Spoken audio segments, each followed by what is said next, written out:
ಕರ್ತನಾಮಕ್ಕೆ ಸ್ತೋತ್ರ ಸ್ತುತಿ ಉಂಟಾಗಲಿ. ಈಗ ಮುಖ್ಯವಾಗಿರುವ ಸಮಯ, ದೇವರ ವಾಕ್ಯದಲ್ಲಿ ಹೋಗ್ತಾ ಇದ್ದೀವಿ. ಇಲ್ಲಿದ್ದಾಗ ದೇವರನ್ನು ಆರಾಧಿಸಿ ನಾವು ಸಂತೋಷದೊಳಗೆ ಇರುವಾಗ ಯೇಸು ಸ್ವಾಮಿ ಹೇಳೋದು, ನನ್ನ ಮಾತು ನಿಮ್ಮಲ್ಲೂ ನೀವು ನನ್ನಲ್ಲಿ ಇದ್ದರೆ ನಿಮಗೆ ಏನು ಕೊರತೆ ಬರೋದಿಲ್ಲ, ನೀವು ಧನ್ಯವಂತರು. ಹಲ್ಲೆಲೂಯ. ನಾನು ನಿಮ್ಮಲ್ಲಿ ಮಹಿಮೆ ಪಡಿಸ್ತೀನಿ. ಯೇಸು ಸ್ವಾಮಿನ ಮಾತು, ಯೇಸು ಸ್ವಾಮಿ ನನ್ನಲ್ಲಿ ಬನ್ನಿ ಬನ್ನಿ ಅಂತ ಹೇಳಿದ್ರೆ ಅವರು ಏನು ಕಲಿಸಿದ್ದಾರೆ, ನಮ್ಮ ಕೈಯಲ್ಲಿ ಬೈಬಲ್ ಕೊಟ್ಟಿದ್ದಾರೆ. ಆ ಮಾತು ನಿಮ್ಮಲ್ಲಿ ಇದ್ದರೆ ನೀವು ನನ್ನಲ್ಲೂ, ನನ್ನ ಮಾತು ನಿನ್ನಲ್ಲೂ ಇದ್ದರೆ ನೀವು ಧನ್ಯವಂತರು. ಹಲ್ಲೆಲೂಯ. ನೀವು ಏನು ಬೇಡ್ಕೊಳ್ತೀರೋ ಅವೆಲ್ಲ ನಿಮಗೆ ಸಿಕ್ಕೋದು. ಹಲ್ಲೆಲೂಯ. ದೇವ್ರ ನಮಗೆ ಸ್ತೋತ್ರ. ನಮಗೆ ಯಾವುದು ಸಿಕ್ಕಿಲ್ಲ ಅಂತ ಹೇಳಿದ್ರೆ ಏನೋ ಒಂದು ಕೊರತೆ ಇದೆ. ಅವ್ರ ಮಾತು ನಮ್ಮಲ್ಲಿ ಇಲ್ಲ, ಅವರು ನಮ್ಮಲ್ಲಿ ಇಲ್ಲ ಅಂತ ಕೊರತೆ ಇದೆ ಅಂತ ಕಾಣುತ್ತೆ. ಆದ್ದರಿಂದ ಈಗ ಈ ಸಮಯದಲ್ಲಿ ಪಾಸ್ಟ್ರಮ್ಮ ಅವರು ನಮಗೆ ಇವಾಗ ದೇವರ ಮಾತನ್ನು ಬಿಡಿಸಿ ನಮಗೆ ಅದರ ಅರ್ಥವನ್ನು ನಮಗೆ ಹೇಳ್ತಾರೆ. ಅದರಿಂದ ಗಮನ ಕೊಡೋಣ. ಯೇಸು ಸ್ವಾಮಿಗೆ ಸ್ತೋತ್ರ. ಅವರು ಪ್ರಾರ್ಥನೆ ಮಾಡಿ ಸ್ಟಾರ್ಟ್ ಮಾಡ್ತಾರೆ. ನಾನು ஒரு மெசேஜ் எடுக்கணும்னு சொல்லும்போது ಇವತ್ತೊಂದು ಮೆಸೇಜ್ ತಗೊಳ್ಳಕ್ಕೆ ನಾನು ಆಯುಧವಾಗಿರುವಾಗ எந்த மெசேஜ் எடுக்கலாம் ஏசப்பான்னு சொல்லி ஆண்டவர்கிட்ட ப்ரேயர் பண்ணிட்டு இருந்தேன். ಯಾವ ಸ್ವಾರ್ಥೆಯನ್ನು ಸಾರಬೇಕು ಅಂತ ದೇವರ ಹತ್ರ ಬೇಡ್ತಾ ಇದೆ. ஆனா ஆண்டவர் ಆಶ್ಚರ್ಯமா ஒரு ಕ್ಯಾರೆಕ್ಟರ್ ಬಗ್ಗೆ சொல்லிದ್ದಾರೆ ಆண்டವರು. ದೇವರು ಕೆಲವರು ಗುಣ ಯಾವ ತರ ಇರಬೇಕು ಅನ್ನೋದ್ರ ಬಗ್ಗೆ ತಿಳಿಸಿ ಅಂತ ನನಗೆ ಹೇಳ್ಕೊಟ್ಬಿಟ್ಟು. ஆக்சுவலா சவுல் தாவீது அப்படின்றத பத்தி தான் எடுக்க ஆசைப்பட்டேன். ಸೌಲು ದಾವೀದನು ಅಂತ ಇವರು ಇಬ್ಬರು ವ್ಯಕ್ತಿಗಳ ಬಗ್ಗೆ ನಾನು ತೆಗಿಬೇಕಾಯ್ತು. ஆனா ஆண்டவர் பொறாமை அப்படிங்கிற ஒரு கேரக்டர் பத்தி ஒரு இதை பத்தி சொல்ல சொன்னார். ರಾಮಕ್ಕೆ ಜಲಸ್ ಏನದು? ಹೊಟ್ಟೆ ಕಿಚ್ಚು ಬಗ್ಗೆ ನೀನು ನಿನ್ನ ಸಭೆ ಮಕ್ಕಳಿಗೆ ಬೋಧಿಸಿ ಅಂತ ದೇವರು ನನಗೆ ಹೇಳ್ಕೊಟ್ಬಿಟ್ರು. அது ஒரு சின்ன காரியம் நம்ம எவ்வளவு பெரிய பயங்கரத்துல கொண்டு போய் கடைசியில் ಮರಣத்தை கொண்டு வந்துருது.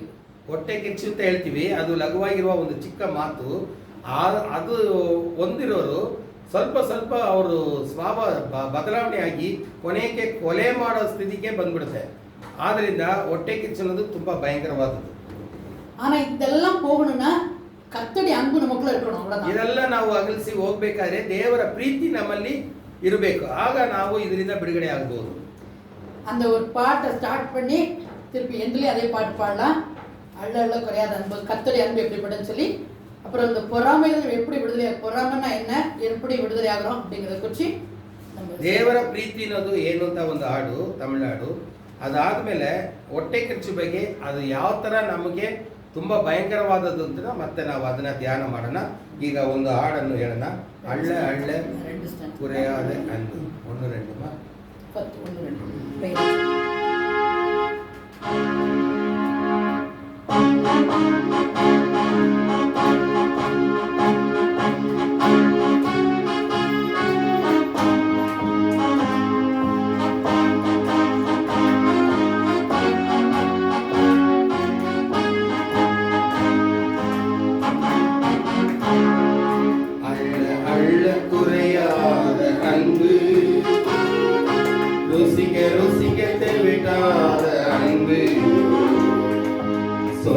சொல்ல முடியாத அன்பு, என் இயேசுவின் இணையில்லாத அன்பு,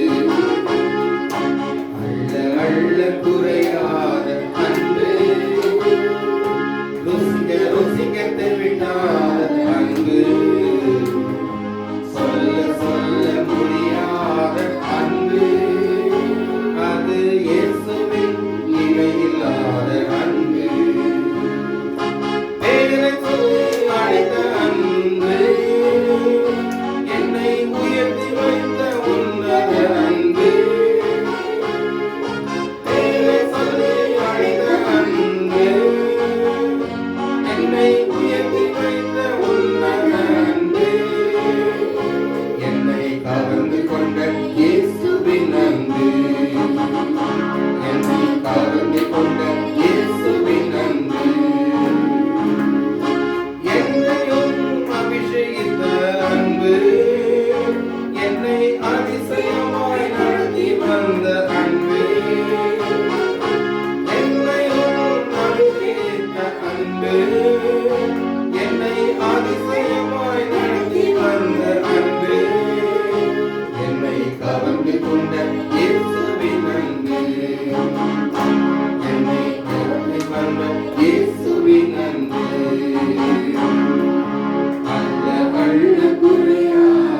ஆண்டவரே இயேசுப்பா கரத்துல கத்தாவே இயேசுப்பா எங்களை தாழ்த்துகிறோம் ஐயா, எங்களை தாழ்த்துகிறோம் தகப்பனே இயேசுப்பா. தேவரே இயேசுப்பா இந்த விழுந்தா இயேசுப்பா நீ வாக்கியம் பேசி வந்து வேத வசனத்தை நீங்க எங்களுக்கு விடுங்க இயேசுப்பா. இந்த வேதத்தை நீங்க எங்களுக்கு விளக்கி தாங்க இயேசுப்பா. இந்த வேத ரகசியங்களை இயேசுப்பா ನಾವು ಕರ್ತಾವೆ அறிந்து கொள்ளத்தக்கதாய் கர்த்தாவே இயேசுப்பா புரிந்து கொள்ளத்தக்கதாக தகப்பனே இயேசுப்பா எங்களுக்கு நீங்க விளக்கி காட்டுங்க தகப்பனே இயேசுப்பா. ಇದನ್ನು ಬಿಡಿಸಿ ಕೊಡಬೇಕು ತಂದೆ ಇಯೇಸುಪ್ಪ. ಈಗ ಕರ್ತಾವೆ ಇಯೇಸುಪ್ಪ ಈ ವೇದ ವಾಕ್ಯಗಳನ್ನ ಕೇಳಿಕೊಂಡಿರ್ತಾರೆ ಹೇಳು ಅತ್ತನೇ ಬೇಕು ತಗಪ್ಪನೇ ಇಯೇಸುಪ್ಪ. ಹೇಳು ಎಲ್ಲ ಜನರಿಗೂ ಇಯೇಸುಪ್ಪ ಕೇಳಿಕೊಂಡು ಎಲ್ಲರಿಗೂ ಇಯೇಸುಪ್ಪ பரிசுத்த ஆவியின் அபிஷேகத்தை கொடுத்து உடைய அன்பை கொடுத்து ஆண்டவரே இயேசுப்பா எப்படிப்பட்டதான கெட்ட கர்ப்பகத்தாவே பொறாமை கோபம் எரிச்சல் இவற்றை நான் விடுதலை ஆகி தகப்பனே இயேசுப்பா எல்லா இஷ்டம் எல்லாத்துக்கு கர்த்தாவே இயேசுப்பா நான் விடுதலை ஆகி வைக்க தந்தை இயேசுப்பா ನಿಮ್ಮ மக்களாய் மாண்பேக்கு தந்தை இயேசுப்பா உங்க பிள்ளைகளாய் நாங்க மாறணும்ப்பா இயேசுப்பா அதுக்கு உதவி செய்யுங்க தகப்பனே இயேசுப்பா. இந்த வேதவசனமா நீங்க பேசுங்கப்பா பரிசுத்த ஆவியை நீங்க என்னோடு கூட பேசுங்க. இதை தேவனாமே பொறுப்பெடுத்துக் கொள்ளுங்க. அடிமைகளை எங்களை மூடி மறைத்து தகப்பனே இயேசுப்பா நம்ம சுவரை ಮಾಡಿ ತಂದೆ ಇಯೇಸುಪ್ಪ ನೀವು ಕರ್ತಾವೆ ಇಯೇಸುಪ್ಪ ದೇವ ಇಯೇಸುಪ್ಪ ನೀವು ಮಹಿಮೆ ಕೊಡಬೇಕಪ್ಪ. ನೀವು ஒருத்தர் மாத்திரம் மகிமைப்பட்ட இயேசுப்ப நீங்க தானே செய்து காக்க வேண்டும் என்று இயேசு கிறிஸ்துவை பார்த்து வேண்டிக் கொள்ளும் தகப்பனே. ஆமென் ஆமென் ஹalleluya. Praise God. ವೇದ ವಚನಗಳನ್ನ ವೇದ ವಾಕ್ಯಗಳನ್ನ இந்த வசனத்தை நான் யோசிக்கும் போது ಈ ವಾಕ್ಯದ ಬಗ್ಗೆ ನಾನು ஏன் இந்த காரியத்தை சொல்ல சொன்னாலும் எனக்கு தெரியாது. ಈ ಮಾತನ್ನು ಯಾಕೆ ನಿಮ್ಮ ಹತ್ರ ಹೇಳಬೇಕು ಅಂತ ದೇವರು ಹೇಳಿದ್ರು. ஏன்னா நைட்ல உட்கார்ந்து என்ன பிரசங்கம் பண்றதுன்னு தேடி தேடி பார்க்கும்போது ಯಾವ ವಾಕ್ಯದನ್ನ ನಿಮಗೆ ಬೋಧಿಸಬೇಕು ಅಂತ ನಾನು ಹುಡುಕಿ ಬಂದಾಗ மறுபடி இதேவே எனக்கு ஆண்டவர் சொல்லிட்டே இருந்தார். ಪದಿ ಈ ಮಾತು ಬಗ್ಗೆ ನೀನು ಹೇಳು ಅಂತ ಯೇಸು ಸ್ವಾಮಿ ನನ್ನ ಹತ್ರ ಮಾತಾಡಿದ್ರು. ಯಾರಿಗೂ ಇದು ಪ್ರಯೋಜನமா இருக்கும். ಇದು ಯಾರಿಗೋ ಒಬ್ಬರಿಗೆ ಇದು ಚುಚ್ಚತೆ ಅಥವಾ ಅದನ್ನ ಪ್ರಯೋಜನವಾಗಿರುತ್ತೆ ಅಂತ ದೇವರು ಹೇಳಿದ್ದಾರೆ. கர்த்தர் எல்லாருக்கும் அந்த வசனத்தை ஆசீர்வதிச்சு கொடுப்பாங்க. ಈ ವಾಕ್ಯಗಳನ್ನು ದೇವರು ನಿಮಗೆ ಆಶೀರ್ವದಿಸಿ ಕೊಡೋದಂತ ನಾನು ಬೇಡ್ಕೊಳ್ತೀನಿ. ಪ್ರಾವರ್ಬ್ಸ್ ನೀತಿಮೊழிகள் ಜ್ಞಾನೋಕ್ತಿಗಳು 27:4 27:4 ಜ್ಞಾನೋಕ್ತಿಗಳು ನೀತಿಮೊழிகள் 27:4 27:4 27:4 ಕನ್ನಡದಲ್ಲಿ ಓದಿ ಆಮೇಲೆ ತಮಿಳಲ್ಲಿ ಓದ್ತೀನಿ. ಕೋಪವು ಕ್ರೂರ, ಕ್ರೋಧವು ಪ್ರವಾಹ, ಮಾತ್ಸರ್ಯಕ್ಕೆ ಎದುರಾಗಿ ಯಾರು ನಿಂತಾರು? ಕಾರ್ಯದಿಂದ ಹೊರಪಡದ ಪ್ರೀತಿಗಿಂತಲೂ ಬಹಿರಂಗವಾದ ಗದರಿಕೆಯೇ ಲೇಸು.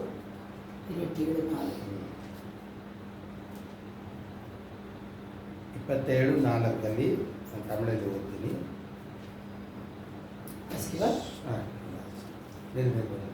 நீதிமொழி 27:4 உக்கிரம் கொடுமை உள்ளது, கோபம் நிஷ்டூரம் உள்ளது, பொறாமையம் என்றால் அதற்கு முன்னிக்கத்தக்கவன் யார்? இல்ல 3 காரியம் சொல்லப்பட்டிருக்கு. 3 விஷயಗಳು ಇಲ್ಲಿ ತಿಳಿದಿದೆ. முதலாவது உக்கிரம், இரண்டாவது கோபம், மூணாவது பொறாமை. ಹೊಟ್ಟೆ ಕಿಚ್ಚು ಮತ್ತೆ ಕೋಪ, ಇನ್ನೊಂದು ಉಗ್ರ. ಅದೇನೆ ಓಕೆ.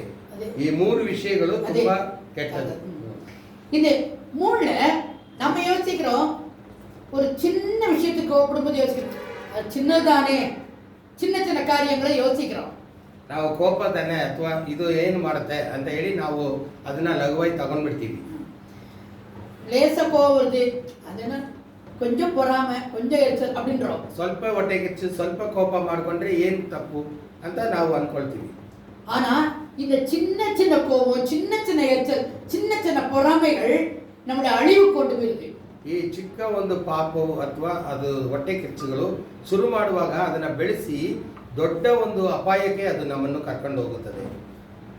ಮರಣಕ್ಕೆ கொண்டு போயிருது. ಅದು ಮರಣಕ್ಕೆ ನಮ್ಮನ್ನು ಹೇಳ್ಕೊಂಡು ಹೋಗುತ್ತದೆ ಒಂದು ಚಿಕ್ಕ ಒಂದು ಹೊಟ್ಟೆ ಕಿಚ್ಚು. இதை குறித்து யோசிக்கும் போது ಇದರ ಬಗ್ಗೆ ಚಿಂತಿಸಿದಾಗ வேதத்துல ஒரு நல்ல ஒரு மனுஷனை குறித்து பார்க்கலாம்னு நினைச்சேன். ವೇದವಾಕ್ಯದಲ್ಲಿ ಒಬ್ಬ ಮನುಷ್ಯನ ಬಗ್ಗೆ ದೇವರು ಕೊಟ್ಟಿದ್ದಾರಾ ಅಂತ ನೋಡಿದಾಗ அது கர்த்தரால் அபிஷேகம் பண்ணப்பட்ட ஒரு சவுல். ಆ ವ್ಯಕ್ತಿ ಯಾರಂದ್ರೆ ಸೌಲ್ ಅಂತ ಒಬ್ಬ ವ್ಯಕ್ತಿ ದೇವರಿಂದ ಅಭಿಷೇಕ ಹೊಂದಿರುವ ಒಂದು ದೇವರ ಮನುಷ್ಯ. கர்த்தரே ஒரு ராஜாவா மாத்தினார். ದೇವರೇ ಅವನ್ನ ರಾಜವಾಗಿ ಅಭಿಷೇಕ ಮಾಡಿದ್ರು. கர்த்தரே அவருக்கு அபிஷேகத்தை கொடுத்து ராஜாங்கத்தை கொடுத்து ஆசீர்வாதத்தை கொடுத்தார். ಅವರ ಅಭಿಷೇಕ ಮಾಡಿ ಅವನ ರಾಜನಾಗಿ ಅವರ ಅಭಿಷೇಕ ಮಾಡಿ ಕುಂದಿಸಿದ್ರು ರಾಜನಾಗಿ. இந்த சம்பவத்தை சின்னதா உங்களுக்கு சொல்லும்போது உங்களுக்கு புரியும். ಈ ಒಂದು ಸಂಭವವನ್ನು ನಾನು ನಿಮಗೆ ಎಕ್ಸ್ಪ್ಲೇನ್ ಮಾಡಿದಾಗ ನಿಮಗೆ ಚೆನ್ನಾಗಿ ಅರ್ಥ ಆಗುತ್ತೆ. சவுல் வீட்ல அவங்களுடைய கழுதையை காணா போயிடுச்சு. ಸೌಲ್ ಅಂತ ಒಬ್ಬ ವ್ಯಕ್ತಿ ಅವನು ಕತ್ತೆ ಮೇಯಿಸ್ತಾ ಇದ್ದ, ಕತ್ತೆ ಕಾಣ್ದು ಹೋಯ್ತು. ಓಕೆ, அந்த கழுதையை தேடி போனவன் ಈ ಕತ್ತೆಯನ್ನು ಹುಡುಕೊಂಡು ಹೋಗ್ತಾ ಇದ್ದಾನೆ. அதே நேரத்துல ಅದೇ ಸಮಯದಲ್ಲಿ இங்க இஸ்ரவேல் ஜனங்க எல்லாருமே ಇಸ್ರೇಲ್ ಜನರು எங்களுக்கு ஒரு ராஜா வேணும்னு கேட்டாங்க. ನಮ್ಮ ಜಾತಿಗೆ ಒಂದು ರಾಜ ಬೇಕು, ಯಾರು ಇಲ್ಲ ರಾಜ ಬೇಕು ಅಂತ ಬೇಡ್ಕೊಂಡ್ರು. ಯಾರ ಹತ್ರ? அது வரைக்கும் நியாயாதிபதிகள் தான் இருந்தாங்க. ನ್ಯಾಯಾಧಿಪತಿಗಳು ಅಂತ ಹೇಳಿ ಅವಾಗ ಬೇಕಾದ ಜನನ ನ್ಯಾಯಸ್ಥಾನಾಧಿಪತಿಗಳನ್ನ ದೇವರು ಮಾಡಿದ್ರು. ಅವ್ರ ಮೂಲಕ ನ್ಯಾಯ ಸಿಗ್ತಾ ಇತ್ತು. எந்த ஒரு வழக்கு கஷ்டம் ஏதாவது பிரச்சனைனா கூட அவர்கிட்ட தான் போவாங்க, நியாயாதிபதி விசாரிப்பாங்க. ಪ್ರಶ್ನೆ ಇದ್ರೆ ನ್ಯಾಯ ಶಾಸ್ತ್ರಿಗಳ ಹತ್ರ ಹೋಗಿ ಅದು ನ್ಯಾಯನ ತೀರ್ಮಾನ ಮಾಡ್ತಾರೆ. இவங்களுக்கு சாமுவேல் தான் நியாயாதிபதி இருந்தார். ಈಗ ಸಾಮುವೇಲನು ಅವನೇ ನ್ಯಾಯಾಧಿಪತಿಯಾಗಿ ಅವನೇ ಎಲ್ಲ ಕಷ್ಟಗಳನ್ನು ತೀರಿಸ್ತಾ ಇದ್ದ. ஆனா இந்த ஜனங்கள சாமுவேல்ட்ட போய் சொன்னாங்க. ಈಗ ಸಾಮುವೇಲ್ ಹತ್ರ ಹೋಗಿ ಇಸ್ರೇಲ್ ಜನರೆಲ್ಲ ಹೋಗಿ ಬೇಡ್ಕೊಳ್ತಾರೆ. ಏನ್ ಬೇಡ್ಕೊಳ್ತಾರೆ? அப்ப அவங்க சொன்னாங்க, எங்களுக்கு எல்லா ಜನರಿಗೂ ರಾಜ இருக்கிறாரு. ಬೇರೆ ಬೇರೆ ಜಾತಿಯಲ್ಲಿ ಎಲ್ಲರಿಗೂ ರಾಜನು ಇರ್ತಾರೆ, ನಮಗೆ ಮಾತ್ರ ರಾಜ ಇಲ್ಲ. எங்களுக்கு ஒரு ராஜா வேணும்னு கேட்டாங்க. ನಮಗೆ ಒಂದು ರಾಜ ಬೇಕು ಇಸ್ರೇಲ್ ಜನರಿಗೆ. அப்ப ஆண்டவர் சொன்னாரு, ಆಗ ದೇವರು ಹೇಳಿದ್ರು, கத்தை இந்த கழுதை தேட போயிருக்க ஒரு சவுல் போயிருக்கிறான். ಈ ಕತ್ತೆಯನ್ನು ಹುಡುಕೊಂಡು ಹೋಗೋದು ಒಂದು ವ್ಯಕ್ತಿ ಹೋಗಿದ್ದಾನೆ, ಅವನೇ ರಾಜಾವ ಪಾತಿಗ. ಆ ಸೌಲನ್ನು ನೀನು ರಾಜವಾಗಿ ಅಭಿಷೇಕ ಮಾಡು ಅಂತ ಹೇಳ್ಬಿಟ್ರು ದೇವರು. நல்ல கவனிங்க, ಈಗ ಚೆನ್ನಾಗಿ ಗಮನ ಕೊಡಿ. சவுல் யார் ராஜாவாக்குனது? இப்போ ஆண்டவர். ಸೌಲನ್ನು ಅಭಿಷೇಕ ಮಾಡಿರೋದು ಯೇಸು ಸ್ವಾಮಿ ದೇವರು. ராஜா வேணும் ஜனங்க கேட்டாங்க. அது யார் சொன்னா? சவுல் சொல்லி ಸೌಲನ್ನು ಅಭಿಷೇಕ ಮಾಡುತ್ತಾ ಯಾರು ಹೇಳಿದ್ರು? கர்த்தரே சொன்னாரு. அந்த சவுல போய் நீ ராஜாவா அபிஷேகம் பண்ணுன்னு சொன்னாரு. ರಾಜವಾಗಿ ಅಭಿಷೇಕ ಮಾಡು ಅಂತ ಹೇಳಿದ್ರು. அப்ப ಅವನ ಅಭಿಷೇகம் பண்ணாங்க. ಅವನ ಅಭಿಷೇಕ ಮಾಡಿದಾಯ್ತು. அவன் ராஜாவாயிட்டான். ಈಗ ರಾಜವಾಗಿ ಅವನ ಅಭಿಷೇಕ ಹೊಂದಿ ರಾಜ ಸ್ಥಾನದಲ್ಲಿ ಕೂತಿದ್ದಾನೆ. வாசிக்கலாம். 1 Samuel 8:5 1 ಸಾಮುವೇಲ 8:5. 1 Samuel 1 Samuel 8 chapter 5th verse. ನೀನಂತೂ ಮುದುಕನಾದಿ, ನಿನ್ನ ಮಕ್ಕಳು ನಿನ್ನ ಮಾರ್ಗದಲ್ಲಿ ನಡೆಯುವುದಿಲ್ಲ. ಆದದರಿಂದ ಬೇರೆ ಎಲ್ಲ ಜನಾಂಗಗಳಲ್ಲಿರುವಂತೆ ನಮಗೂ ಒಬ್ಬ ಅರಸನನ್ನು ನೇಮಿಸು, ಅವನೇ ನಮ್ಮ ನ್ಯಾಯ ಸ್ಥಾಪಕನಾಗಿರಲಿ ಅಂದರು. ಆಮೆನ್. ಹಲ್ಲೆಲೂಯಾ. அப்போ அவங்க என்ன சொன்னாங்க? எங்களுக்கு ஒரு ராஜா கேட்டாங்க. முதல்ல நியாயம் விசாரிக்கிறதுக்கு ஒரு ராஜாவை ஏற்படுத்த வேண்டும் அப்படின்னு சொல்லி கேட்டாங்க. ಸಾಮುವೇಲನಿಗೆ ವಯಸ್ಸಾಯಿತು, ಆದ್ರಿಂದ ಒಂದು ರಾಜ ನಮಗೆ ಬೇಕು. ನಿಮಗೆ ವಯಸ್ಸಾಯಿತು, ಆದ್ರಿಂದ ಆ ಸ್ಥಾನದಲ್ಲಿ ನೀನು ಒಂದು ರಾಜವನ್ನು ಏರ್ಪಾಡು ಮಾಡು ಅಂತ ಸಾಮುವೇಲ್ ಹತ್ರ ಬೇಡ್ಕೊಂಡ್ರು. சாமுவேல் 10:24 பாருங்க, ராஜாவா அபிஷேகம் பண்ணிட்டார். 10:24 ಸಾಮುವೇಲನು ಈ ಒಂದು ಸೌಲನ್ನು ರಾಜನಾಗಿ ಅಭಿಷೇಕ ಮಾಡಿದನು. அது ஏன் அவன ராஜாவாக்குனா பாருங்க. ಯಾಕೆ ಅವನ ರಾಜವಾಗಿ ಅವನ ಅಭಿಷೇಕ ಮಾಡಿದ? அவன் 23 வருஷத்துல என்ன சொல்லிருக்கா? 23ನೇ ವಾಕ್ಯದಲ್ಲಿ 10:23 அவன் எல்லா ஜனங்களுக்கும் மேல ஹைட்டா இருப்பான் அவன். அப்போது அவர்கள் ஓடி அங்கே இருந்து அவனை அழைத்து கொண்டு வந்தார்கள். அவன் ஜனங்கள் நடுவே வந்து நின்றபோது எல்லா ஜனங்களும் அவன் தோளுக்கு கீழாய் இருக்கத்தக்க உயரம் உள்ளவனாய் இருந்தான். அப்போ அவ்வளவு ஹைட், அவ்வளவு பராக்கிரமசாலி, அவ்வளவு ஸ்ட்ராங்கா இருந்தான். அதனால ராஜாவை மாத்தினாங்க. ರಾಜವಾಗಿ ಮಾಡೋದಕ್ಕೆ ಅವನಿಗೆ ಒಂದು ಕ್ವಾಲಿಫಿಕೇಶನ್. ಎಲ್ಲರಿಗೂ ಅವನು ಹೈಟ್ ಜಾಸ್ತಿ. ಊರು ಜನ ಎಲ್ಲರಿಗೂ ಅವನೆಲ್ಲ ಹೆಗ್ಲಿಕ್ಕೆ ಕರೆಕ್ಟ್ ಆಗಿದ್ರಂತೆ. ಇವನು ಎತ್ತರ ಇದ್ದ. ದೇವರು ನಮಗೆ அவன் என்ன செஞ்சாரு? 9 அதிகாரம் 16 வருஷத்துல 9:16 சாமுவேல் அபிஷேகம் பண்ணிட்டார். ಈಗ ಸಾಮುವೇಲನು ಈ ಸೌಲನ್ನು ರಾಜನಾಗಿ ಅಭಿಷೇಕ ಮಾಡಿದನು. அவனை என் ஜனமாகி இஸ்ரவேல் அதிபதியாக அபிஷேகம் பண்ண கடவாய் சொன்னாரு. ದೇವರು ಹೇಳಿದ್ರು, ಅವನ್ನ ನನ್ನ ಜನರಿಗೆ ರಾಜನಾಗಿ ನೀನು ಅಭಿಷೇಕ ಮಾಡು ಅಂತ ಸಾಮುವೇಲನಿಗೆ ದೇವರು ಹೇಳಿದ್ರು. இப்ப யார் சொன்னது அபிஷேகம் பண்ண சொல்லி? ಅಭಿಷೇಕ ಮಾಡಕ್ಕೆ ಹೇಳಿದ್ದು ಯಾರು? கர்த்தர். ದೇವರು, ಯೇಸು ದೇವರು. கர்த்தர் தான் சொன்னாரு அவன் ராஜாவாகுவான், அவனை நீங்க செலக்ட் பண்ணுங்க, அவன் நல்லா இருப்பான்னு சொல்லி அவனை அபிஷேகம் பண்ணாரு. அவன் ராஜாவா மாறிட்டான். ಈಗ ಸೌಲನು ರಾಜನಾದನು, ಸಾಮುವೇಲನು ಅವನ್ನ ರಾಜನಾಗಿ ಅಭಿಷೇಕ ಮಾಡಿದನು. அபிஷேகம் பண்ண உடனே கர்த்தருடைய ஆவி அவன் மேல இறங்கிச்சு. ಈಗ ದೇವರ ಪರಿಶುದ್ಧ ಆತ್ಮನು அவನಲ್ಲಿ ಇಳಿದು ಬಂದರು. 10ஆம் வசனத்துல இருக்கு பாருங்க. 10ஆம் அதிகாரம் 10ஆம் வசனம் என்ன சொல்லுதுன்னா, 10 கடைசி பகுதி 10 அப்பொழுது தேவனுடைய ஆவி அவன் மேல் இறங்கினால் அவன் அவருடைய தீர்க்கதரிசனம் சொன்னான். ದೇವರ ಆತ್ಮನ ಶಕ್ತಿ ಅವನ ಮೇಲೆ ಇಳಿದು ಬಂದಿರೋದ್ರಿಂದ ಅವನು ಪ್ರವಾದಿ ಆಗ್ಬಿಟ್ಟ. ಅವನು கர்த்தருடைய பரிசுத்த ஆவி அவன் மேல இறங்கிச்சு. கர்த்தர் அபிஷேகம் பண்ணினாரு, பரிசுத்த இறங்கிச்சு. இப்போ அவன் யாரு? கர்த்தருடைய பிள்ளை. ಈಗ ಕರ್ತನ ಅವನ್ನ ದೇವರು ಅಂಗೀಕರಿಸಿದ್ರು. ಯಾಕಂದ್ರೆ ದೇವರ ಆತ್ಮನ ಶಕ್ತಿ ಅವನ ಮೇಲೆ ಇಳಿದು ಬಂದರು. அப்போ கர்த்தருடைய பிள்ளையா இருக்கிற இடத்துல கர்த்தர் ಅನೇಕ ಕಾರ್ಯಗಳನ್ನು ಎದುರುಪಾರ್ತಾರೆ. ದೇವರ ಮಕ್ಕಳಾಗಿ ನೀವು ಬಾಳುವಾಗ ನಿಮ್ಮಲ್ಲಿ ಎದುರು ನೋಡ್ತಾರೆ, ಬೇಕಾಷ್ಟು ವಿಷಯಗಳನ್ನು ದೇವರು ಎದುರು ನೋಡ್ತಾರೆ. இப்போ நீங்க ஆண்டவர் பிள்ளையா இல்லையா? ನಾವೆಲ್ಲ ದೇವರ ಮಕ್ಕಳು. நீங்களே சொல்லுங்க. நம்மளே தான் சொல்லணும், வேற யாரும் சொல்லக்கூடாது. ಬೇರೆಯವ್ರ ಹತ್ರ ಕೇಳಕ್ ಹೋಗ್ತಾರೆ. அப்போ கர்த்தருடைய பிள்ளை இருக்கிற நாம கர்த்தருடைய வார்த்தை கேள்விப்படியுமா வேண்டாமா? ದೇವರ ಮಕ್ಕಳು ಅಂತ ಹೆಮ್ಮೆ ಪಟ್ಕೊಳ್ಳೋ ನಾವು ದೇವರ ಮಾತಿಗೆ ವಿಧೇಯರಾಗಬೇಕಾ ಬೇಡವಾ? ವಿಧೇಯರಾಗಿರ್ಬೇಕು. கர்த்தர் நம்மகிட்ட என்ன எதிர்பார்க்கிறார்? ದೇವರು ನಮ್ಮ ಎದುರು ಏನು ಎದುರು ನೋಡ್ತಾರೆ? இன்னைக்கு நம்மளை கூட கர்த்தர் இன்னைக்கு ஆசீர்வதிச்சு நம்மள ஆலயத்துல கொண்டு வந்து வச்சிருக்கார். ಆಶೀರ್ವಾದ ಹೊಂದಿರೋದ್ರಿಂದ ನಾವು ನೀವು ಇವತ್ತು ಆಲಯದಲ್ಲಿ ಬಂದು ಕೂತಿದ್ದೀವಿ. நம்ம யாரும் தற்செயலா வரல. ನಾವು ಅಕಸ್ಮಾತಾಗಿ ಇಲ್ಲಿ ಬಂದಿಲ್ಲ ಚರ್ಚಿಗೆ. ஆனா கர்த்தரால் தெரிந்து கொள்ளப்பட்டு கர்த்தரே நம்மளை அழைச்சி கர்த்தரே கூட்டி வந்திருக்கார். ದೇವರೇ ನಮ್ಮನ್ನು ಆರಿಸಿಕೊಂಡು ನಾವು ತಮ್ಮ ಮಕ್ಕಳಾಗಿ ಅವರೇ ನಮ್ಮನ್ನು ಆಲಯಕ್ಕೆ ಕರ್ಕೊಂಡು ಬಂದರು. நம்புறீங்களா? ನಿಜமா கர்த்தர் தான் பண்ணது. நீங்க உங்க இஷ்டத்துக்கு வந்தீங்க. ನಾವು ಸುಮ್ಮನೆ ಅಕಸ್ಮಾತಾಗಿ ಟೈಮ್ நம்ம ಪಾಸ್ இஷ்டத்துக்கு வந்திருக்க முடியாது. ஏன்னா நம்ம சுய இஷ்டம் கிடையாது. ಈಗ ನಮ್ಮ ಸ್ವಂತ ಇಚ್ಛೆ ಅಲ್ಲ, ದೇವರು ನಿಯಮನ ಪ್ರಕಾರ ನಾವು ಬಂದಿದ್ದೀವಿ. ஆண்டவர் பிடிச்சி இழுத்துட்டு வந்தார் நம்மள. ಅವರು ನಮ್ಮನ್ನು ಹೇಗಾದರೂ ತಳ್ಳಿಕೊಂಡು ಚರ್ಚಿಗೆ ಕರ್ಕೊಂಡು ಬಂದ್ಬಿಡ್ತಾರೆ. ஆனா இப்படிப்பட்ட நம்மட்ட ஆண்டவர் ಅನೇಕ ಕಾರ್ಯಗಳನ್ನು ಎದುರ್பார்க்கிறார். ಇಂಥ ಜನರ ಹತ್ರ ದೇವರು ಸಿಕ್ಕಾಪಟ್ಟೆ ಎದುರು ನೋಡ್ತಾರೆ. ಇದೇ ಪೋಲ ಸೌಲ್ಗೆ ಎದುರ್பார்த்தார். ಸೌಲನನ್ನು ಅಭಿಷೇಕ ಮಾಡಿದ ಮೇಲೆ ಪವಿತ್ರಾತ್ಮನ ಅವನ ಇಳಿದು ಬಂದಿದ ಮೇಲೆ ಹೆಚ್ಚಾಗಿ ಅವನ ಹತ್ರ ಎದುರು ನೋಡ್ತಾರೆ ದೇವರು. ஒரு கீழ்ப்படுதல் எதிர்பார்த்தார். ಅವನ ಹತ್ರ ವಿಧೇಯತ್ವ ಅವನ ಹತ್ರ ಇರಬೇಕು ಅಂತ ದೇವರು ಎದುರು ನೋಡ್ತಾರೆ. இப்ப நம்ம கிட்ட யாரா எதிர்பார்க்கறார் ஆண்டவர்? ಈಗ ನಮ್ಮ ಪ್ರತಿಯೊಬ್ಬರ ಹತ್ರನೂ ಅದೇನೇ ದೇವರು ಎಕ್ಸ್ಪೆಕ್ಟ್ ಮಾಡ್ತಾ ಇದ್ದಾರೆ. என் வார்த்தைக்கு இவங்க கீழ்ப்படிவாங்களா இல்லையா? ನನ್ನ ಮಾತಿಗೆ ಬೆಲೆ ಕೊಡ್ತಾರಾ ಇಲ್ವಾ, ವಿಧೇಯರಾಗ್ತಾರಾ ಇಲ್ವಾ ಅನ್ನೋದು ದೇವರ ಗುರಿ. இப்ப சவுல் கிட்ட ஒரு உத்தரவு கொடுத்தார். அவர் வேலை கொடுத்தார். ಸೌಲನಿಗೆ ಒಂದು ಕೆಲಸ ಕೊಟ್ಟರು ದೇವರು. ಅದ ಕರೆಕ್ಟಾ செய்து முடிக்க சொன்னார். ಅದನ್ನ ಸರಿಯಾಗಿ ನೀನು ಮಾಡಿ ಮುಗಿಸಬೇಕು ಅಂತ ಕಟ್ಟಳೆ ಕೊಟ್ಟರು. ವಾಸಿಗೆ 1 ಸಾಮುವೇಲ್ 1 ಸಾಮುವೇಲನಿಗೆ 15ನೇ ಅಧಿಕಾರ 15ನೇ ಅಧ್ಯಾಯಕ್ಕೆ ಹೋಗೋಣ. 24ನೇ ವಚನ 24ನೇ ವಾಕ್ಯ. ಅವನಿಗೆ ಯಾವ ಕೆಲಸ ಕೊಟ್ಟರು? 15:24. ಸೌಲನು ಸಾಮುವೇಲನಿಗೆ, ನಾನು ಯೆಹೋವನ ಮತ್ತು ನಿನ್ನ ಆಜ್ಞೆಗಳನ್ನು ಮೀರಿ ಪಾಪ ಮಾಡಿದ್ದೇನೆ. ಜನರಿಗೆ ಹೆದರಿ ಅವರ ಮಾತನ್ನು ಕೇಳಿದ್ದೇನು. ನೀನು ದಯವಿಟ್ಟು ನನ್ನ ಪಾಪವನ್ನು ಕ್ಷಮಿಸು. ನಾನು ಯೆಹೋವನನ್ನು ಆರಾಧಿಸುವಂತೆ. 15:2 ವಾಸಿಗೆ 15ನೇ ಅಧ್ಯಾಯ 2ನೇ ವಾಕ್ಯ ಓದಿ. இங்க ஒரு சம்பவம் நடக்குது.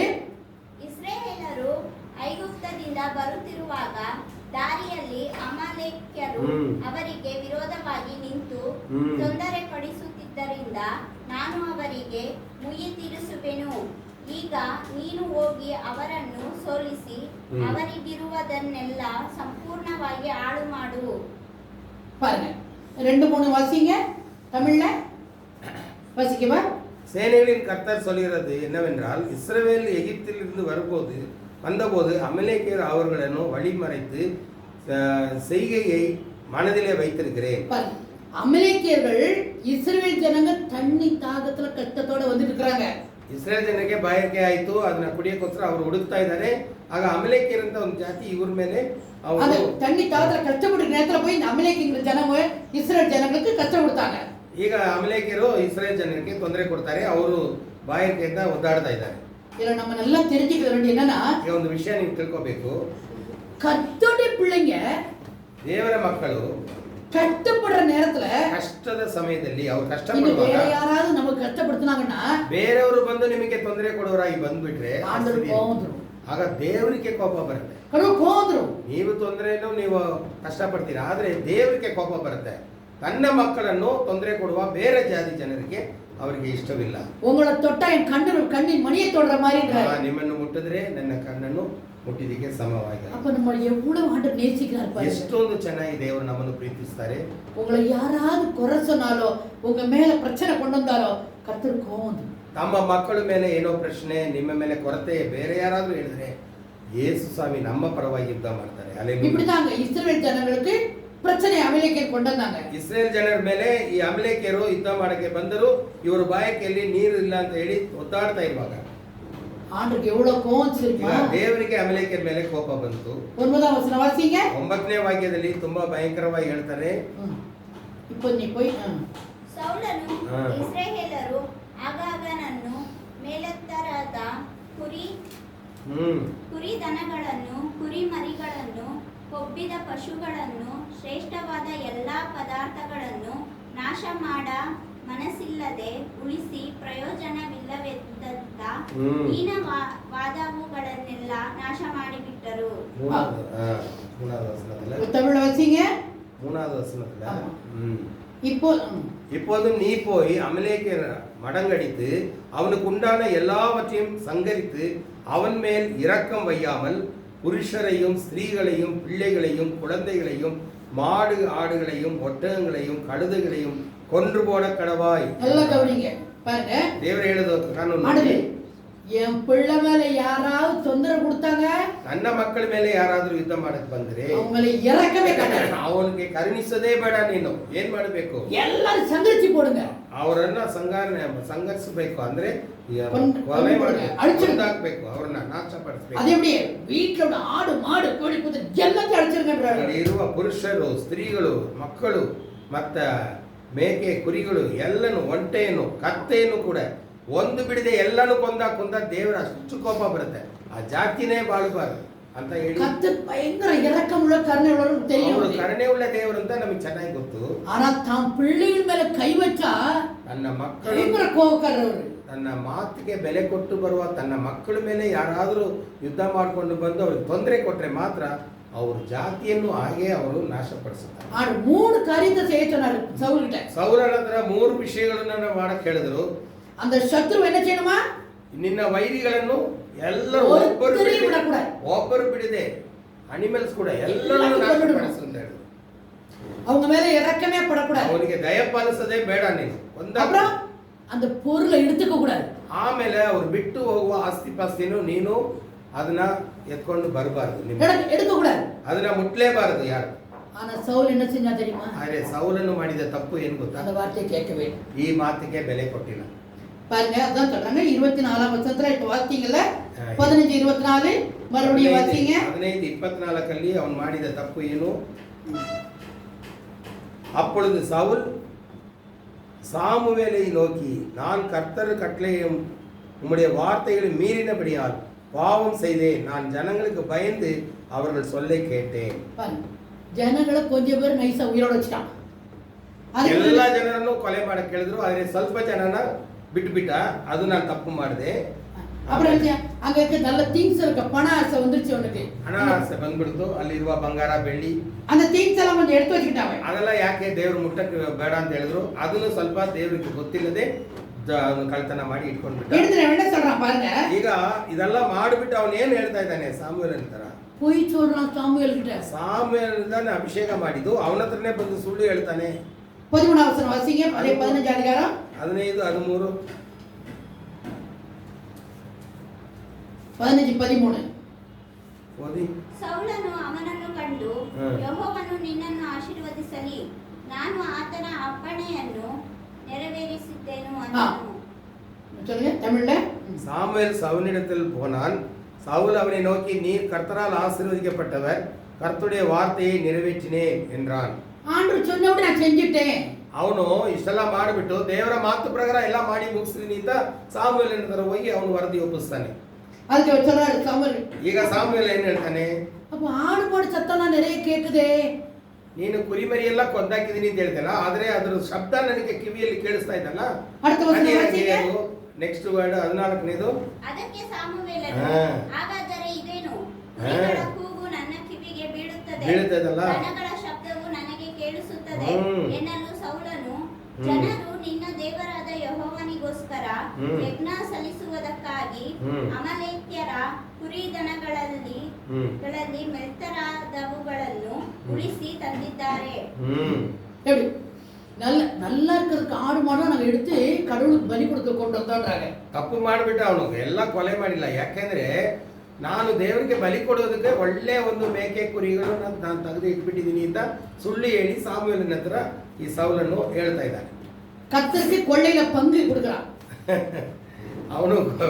ಅವನೆಲ್ಲ ಲೂಟಿಂಗ್ ಮಾಡಿಬಿಟ್ಟು ದೇವ್ರ ಹತ್ರ ಹೋಗಿ ನಾನು ನಿಮಗೋಸ್ಕರನೇ ತೆಗೆದು ಇಟ್ಟಿದ್ದೀನಿ, ಎಲ್ಲನೂ ನಾವು ಕೊಂದಾಕ್ಬಿಟ್ರೆ ದೇವರಿಗೆ ಬಲಿ ಕೊಡೋದು ಹೇಗೆ ಅಂತ ಹೇಳಿ ದೇವ್ರ ಹತ್ರ ஆண்டவர் கேட்டாரா? ದೇವರು ಆತರ ಕೇಳಿದ್ರೆ ನನಗೆ ಬಲಿ ಕೊಡು ಅಂತ. அடுத்து விட்டு ஆடு மாடு எடுத்து கொண்டு வந்து குடுன்னு சொல்லி சொன்னால ಅಮಲೇಕೆ ಕುರಿ ಮರಿ ಎಲ್ಲ ನನಗೆ ಬೇಕು ಅಂತ ಏನಾದ್ರು ಬೇಡ್ಕೊಂಡ್ರ? ಇಲ್ವೇ. எல்லாத்தையும் கொண்டு போடுன்னு சொன்னாரு. ಎಲ್ಲಾನು ನಾಶಪಡಿಸು ಅಂತ ದೇವರು ಹೇಳಿದ ಮಾತು. ஆனா இவனுக்கு ஆசை வந்துச்சு. ಇವನಿಗೆ ಅವ್ರ ಆಸ್ತಿ ಪಾಸ್ತಿ ಎಲ್ಲ ನೋಡಿ ಆಸೆ. நம்ம கூட சில சமயம் தானேங்க ஆண்டவர் ஐயோ அவங்க வீட்டுல ஒரு பொருள் எடுத்தாலும் சரி, ஐயோ அனாவசியமா தூக்கி போடுறாங்க, நம்ம கூட எடுத்து வந்துக்கலாமே ಅವ್ನು ತೋಣಲ್ಲ.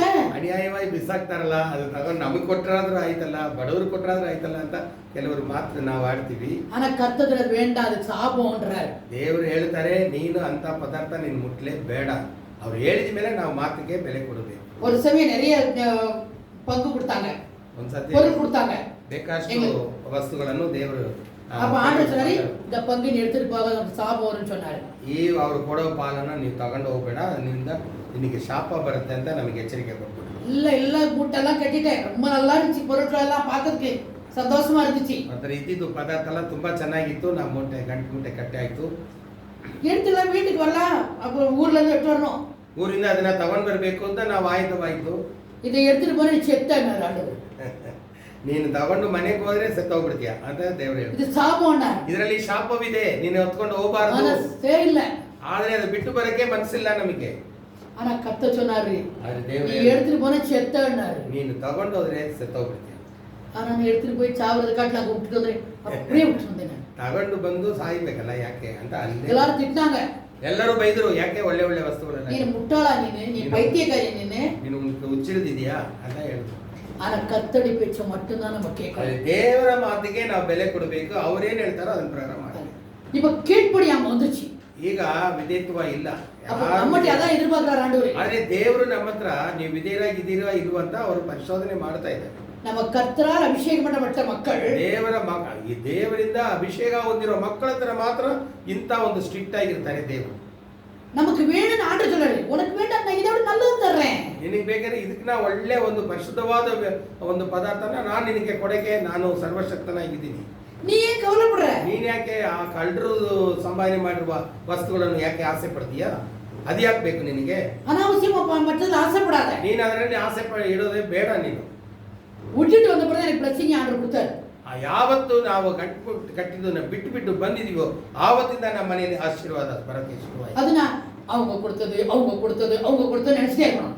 ಯಾವಾಗಲೂ ಇಲ್ಲಿ ತಂದಿದ ಮೇಲೆ ಅವ್ರು ನಮ್ಗೆ ಕೊಟ್ಟರು ಅಂತ ಅವ್ರನ್ನೇ ನಾವು ಕೀರ್ತಿಸ್ತೀವಿ, ಬಿಟ್ಟು ನಮ್ಮ ದೇವರನ್ನು ಬಿಟ್ಟು ಬಿಡ್ತೀವಿ. ஆனா இதுனா கர்த்தர் கொடுத்தது சொல்ல முடியுதா?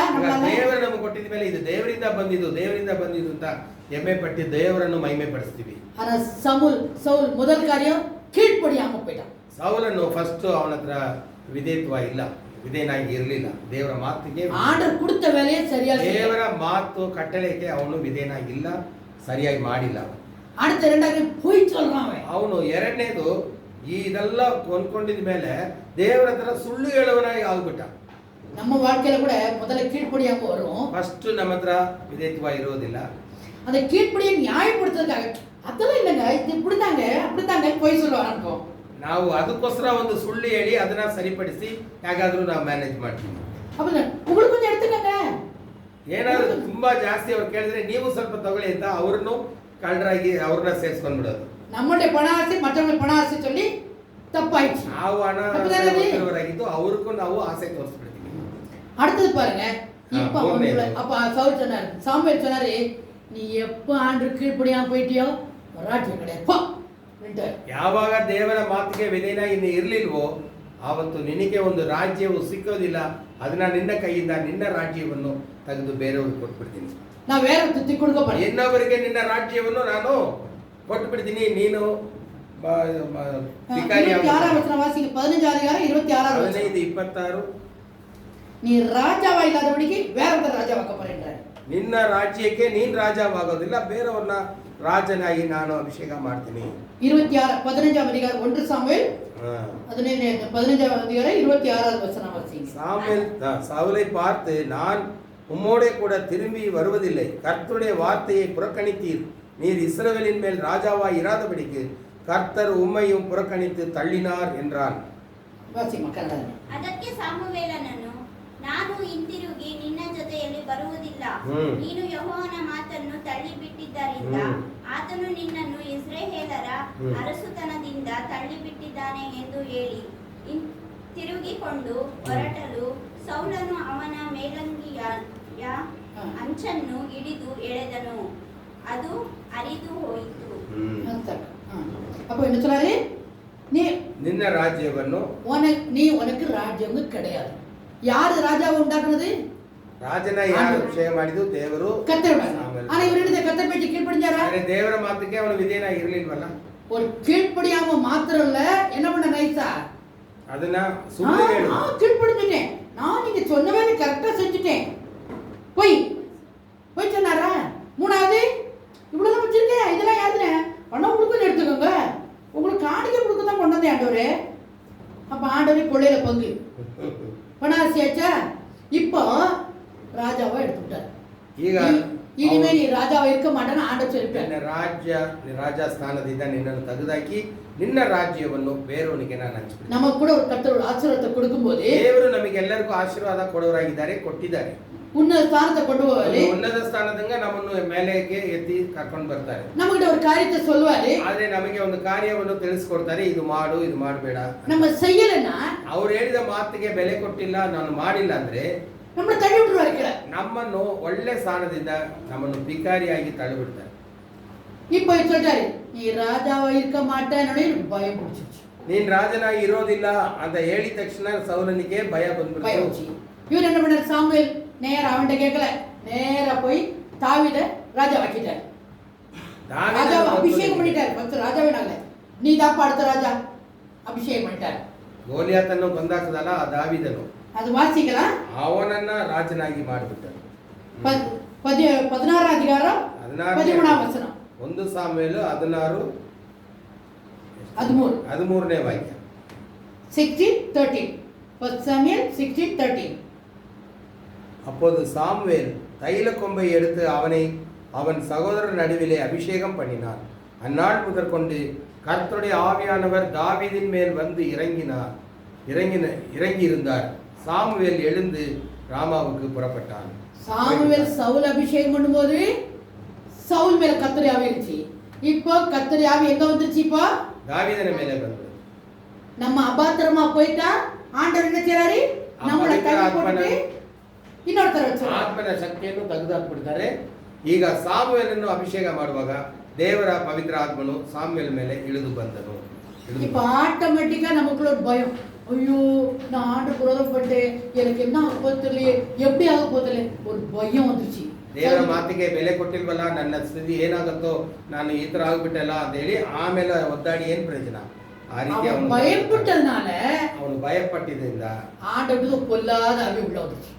ಈಗ ಅವನ ಮೇಲೆ ದೇವರು ಏನ್ ಮಾಡ್ತಾರೆ? ಸೌಲನಿಗೆ ಒಂದು ಕೆಟ್ಟ ಆವಿಯನ್ನು, ಅರ್ಥ ವಚನವೇ ವಾಸಿಂಗ, ಯೆಹೋವನ ಆತ್ಮನು ಸೌಲನನ್ನು ಬಿಟ್ಟು ಹೋಯಿತು. ಯೆಹೋವನ ಕಳುಹಿಸಿದ ದುರಾತ್ಮವು ಅವನನ್ನು ಪೀಡಿಸುತ್ತಿದ್ದರಿಂದ ಅವನ ಸೇವಕರು ಅವನಿಗೆ, ಇಗೋ ದೇವರಿಂದ ಬಂದ ದುರಾತ್ಮವು ನಿನ್ನನ್ನು ಪೀಡಿಸುತ್ತಾ ಇದೆ. ಎಲ್ಲರಿಗೂ ಗೊತ್ತಾಯ್ತು, ಕಲಕ வந்துச்சு. ಈಗ ಅವನಿಗೆ ಭಯ ಬಂದ್ಬಿಡ್ತು. நமக்குள்ளே நம்ம தப்பு செஞ்சா நமக்கு ஒரு நடுக்கம் இருக்கும் ஆட்டோமேட்டிக்கா.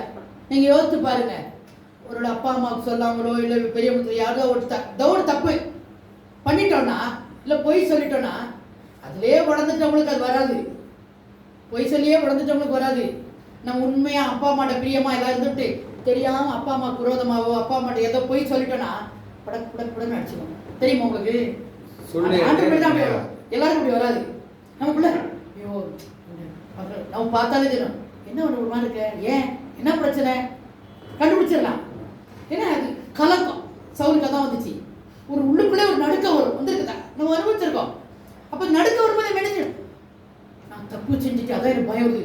ஐயோ எஸ்ப்பா, சாரி சாரி சாரி சார், நான் பண்ணியிருக்கேன்ப்பா, நான் நிறைய தடவை பண்ணி அதை தெரியாமல் நான் பண்ணிட்ட பிறகு அடுத்த தப்பு பண்ணியா, போய் சொன்னியா, sorry sorry sorry sorry sorry ஏசப்பா என்ன மன்னிச்சிருங்க இனிமேல் சொல்ல மாட்டேன் அப்படின்னு 1000 தடவை சொல்லுவோம். நான் சொல்லிக்கப்பா நீங்கள் எப்படி தெரியாது. நமக்குள்ளே வந்தனா ஆனந்த் நம்ம உடனே மன்னிப்பு கேட்குறோம்ல. சாரி மம்மி, சாரி நான் தப்பு செஞ்சேன், சாரி சாரி சாரி நான் பொய் சொல்லிட்டேன். அப்போ சொன்னது பொய். என் மகளோட நான் சொன்னேன், மம்மி நான் நேற்று சொன்னது பொய் மம்மி, இன்னைக்கு தான் மம்மி கரெக்டாக சொன்னேன், எனக்கு தெரியும் நீ நேற்றே கலக்கிட்டே இருந்தே தெரிஞ்சிச்சுன்னேன். வைரஸ் அப்போ பொய் சொல்லும் போதே நமக்குள்ள ஒரு கலக்கம் வருது. அப்போ அந்த கலக்கம் வந்தப்ப பாருங்க, ಒಂದು ದುರಾಗಿ ಅವನನ್ನು பிசாசின் கிரியை உள்ள போயிடும். ಬಂತು. இப்போ அந்த சவுல் மன்னிப்பு கேட்டானா? சவுல் மன்னிப்பு கேட்கலாம்ல, ಅವನು ಕ್ಷಮೆ ಕೇಳಿಲ್ಲ. நாமெல்லாம் என்ன செய்யணும்? தப்பு ನಡುತ್ತಾ ಇದ್ದಾನೆ ಆದ್ರೆ ಕ್ಷಮೆ ಕೇಳಿಲ್ಲ. ஒரு கலக்கம் வந்தா ஒரு மன்னிப்பு கேட்போம். ஆனா இவன் என்ன செய்ய தெரியுமா? மன்னிப்பு கேட்கவே இல்லை. இதுக்கு காரணம் யாரு? தவப்படை கேளுனா சொல்லுங்க. அவன் மன்னிப்பு கேட்கல, ஆனா என்ன செய்ய தெரியுமா? இதுக்கு காரணம் யாரு?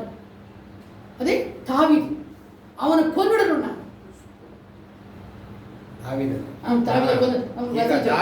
ದಾವಿದನ್ನು ಕೊಂದಾಕ್ಬಿಡ್ಬೇಕು. ಯಾಕಂದ್ರೆ ದಾವಿದನ್ನು ಅರಸನಾಗಿ ಅಭಿಷೇಕ ಮಾಡಿಬಿಟ್ರು ಈ ಸಾಮ್ಯರು.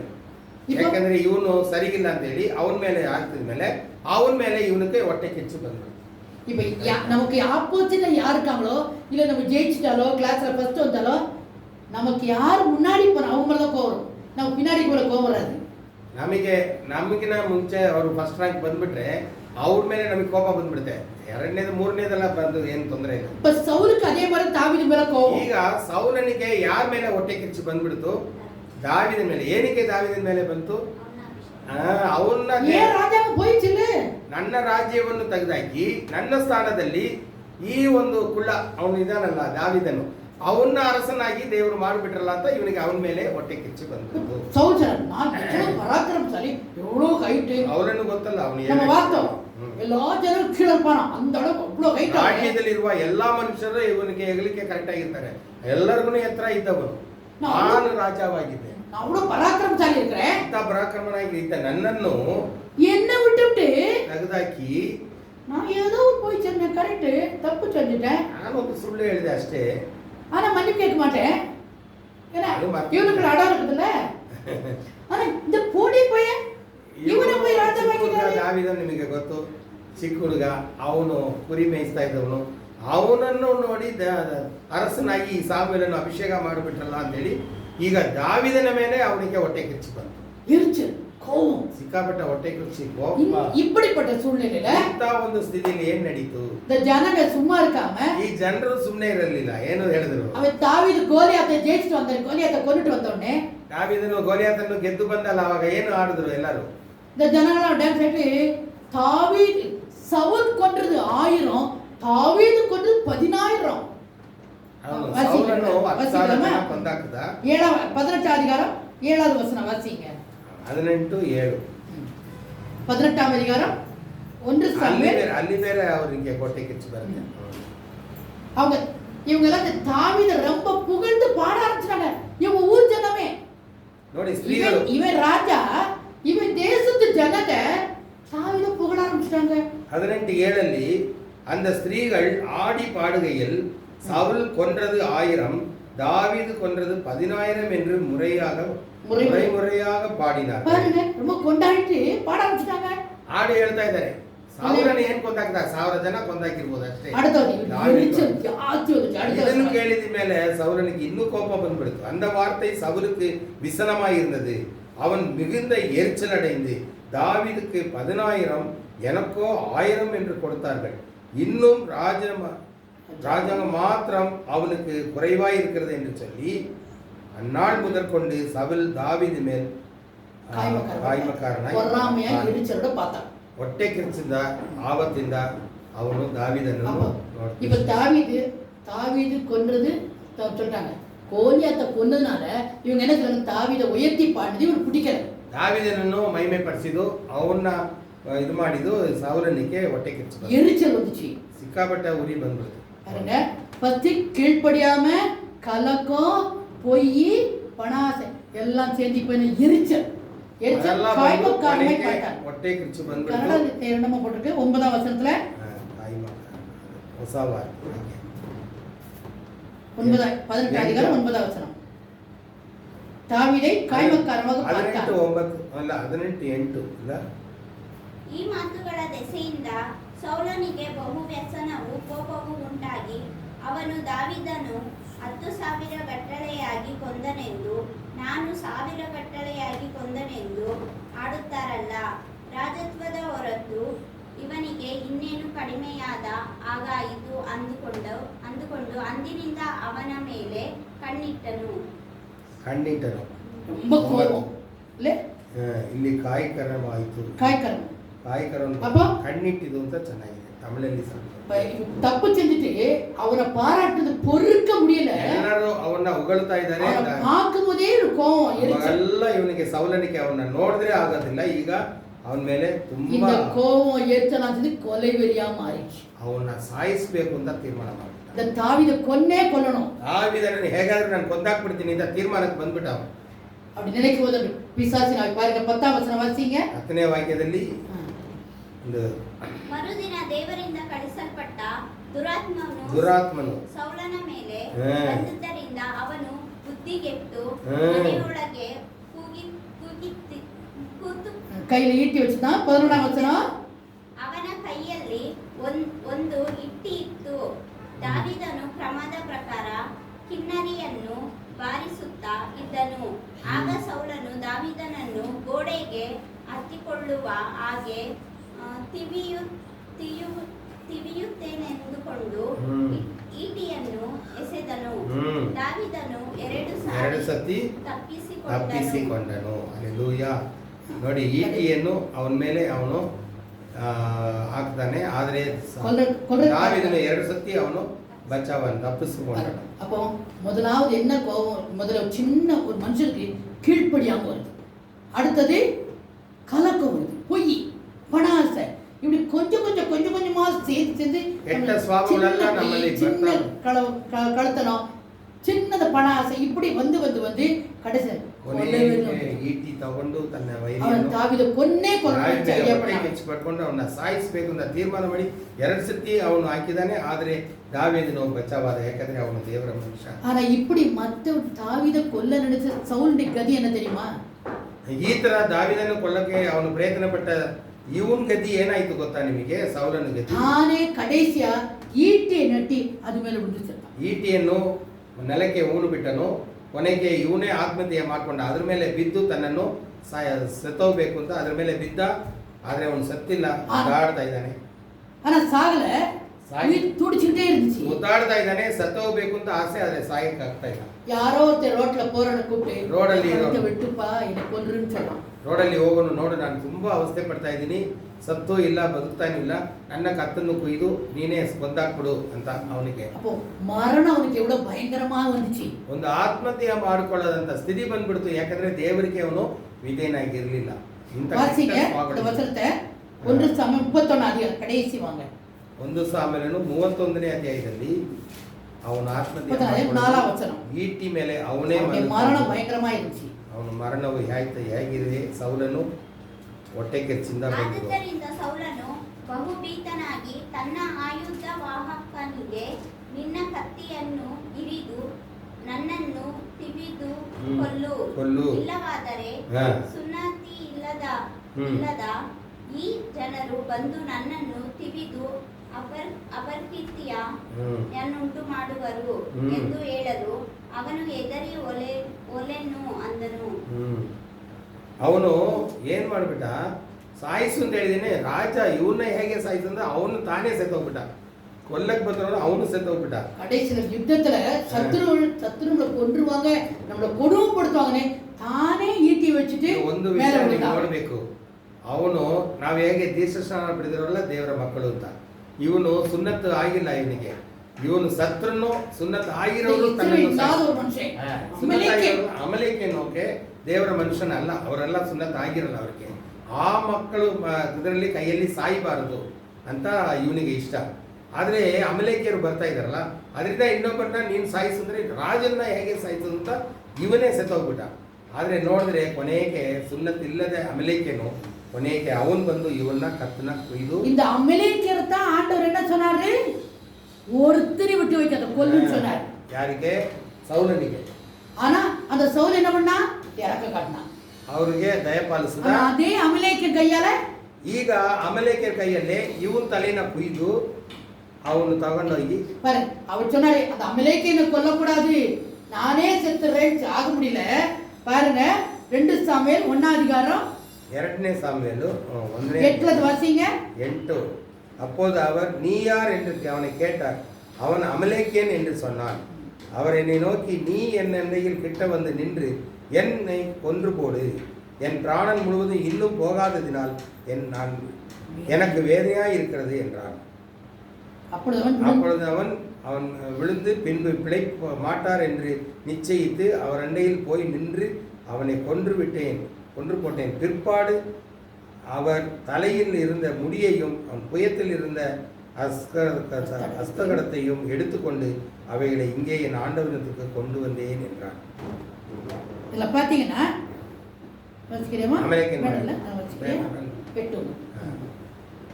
ನಾನು ಇಗೋ ಬಂದೆನು ಎಂದು ಹೇಳಿ ಹೋದಾಗ ಅವನು ನೀನ್ಯಾರು ಎಂದು ಕೇಳಿದ್ದಕ್ಕೆ ಅಮಲೇಕ್ಯನೆಂದು ಉತ್ತರ ಕೊಟ್ಟೆನು. ಆಗ ಅವನು ನನಗೆ ನೀನು ಕೃಪೆ ಮಾಡಿ ಹತ್ತಿರ ಬಂದು ನನ್ನನ್ನು ಕೊಂದು ಹಾಕು, ಯಾಕೆಂದರೆ ನನ್ನಲ್ಲಿ ಜೀವವು ಇನ್ನೂ ಸಂಪೂರ್ಣವಾಗಿರುವುದರಿಂದ ನನಗೆ ಸಂಕಟ ಹಿಡಿತದೆ ಎಂದು ಹೇಳಿದನು.